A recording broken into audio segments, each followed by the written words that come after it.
So first time ఒక దైవంతో కూడిన ఒక క్యారెక్టర్ ని డిజైన్ చేసి అది ఈరోజు ఇండియన్ ఫిలిం ఇండస్ట్రీలో ఒక సూపర్ హీరోని చేయడం, అది బోయపాటి గారికి బాలకృష్ణ గారికి చెందింది. అంటే ఇందాక నేను అన్నాను కదా, బోయపాటి గారు బాలకృష్ణ గారు వాళ్ళిద్దరికి ఏంటంటే సినిమాలో ఆ ఎపిసోడ్ ఎలా ప్రేక్షకుల్ని ఉర్రూతలూగించాలని చూస్తారు, కానీ no logics, only magic. Rajendra గారు ఒకసారి అన్నారు మేము ఇలా మాట్లాడుతున్నప్పుడు, ప్రతి ఒక్క సినిమాలో లాజిక్లు చూస్తే అక్కడ మ్యాజిక్ వర్కౌట్ అవ్వదు, మ్యాజిక్ వర్కౌట్ అయినప్పుడు లాజిక్ తో సంబంధం లేదని. అదే ఈ సినిమాకి లాజిక్ సక్కర్లా, ఓన్లీ దైవత్వం.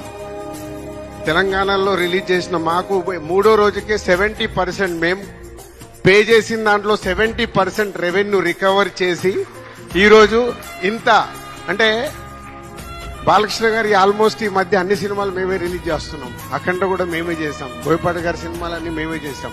సో ఒక సినిమాకి ఒక ఇలాంటి ఆరా వచ్చినప్పుడు, ఆ సినిమా ప్రతి థియేటర్లో ఇలా అద్భుతమైన రెస్పాన్స్ వస్తున్నప్పుడు, ఒక డిస్ట్రిబ్యూటర్ గా, ప్రొడ్యూసర్ గా, ఇండస్ట్రీలో ఒక ఇంపార్టెంట్ పర్సన్ గా నాకు చాలా చాలా చాలా ఆనందంతో కూడిన మూమెంట్ ఇది.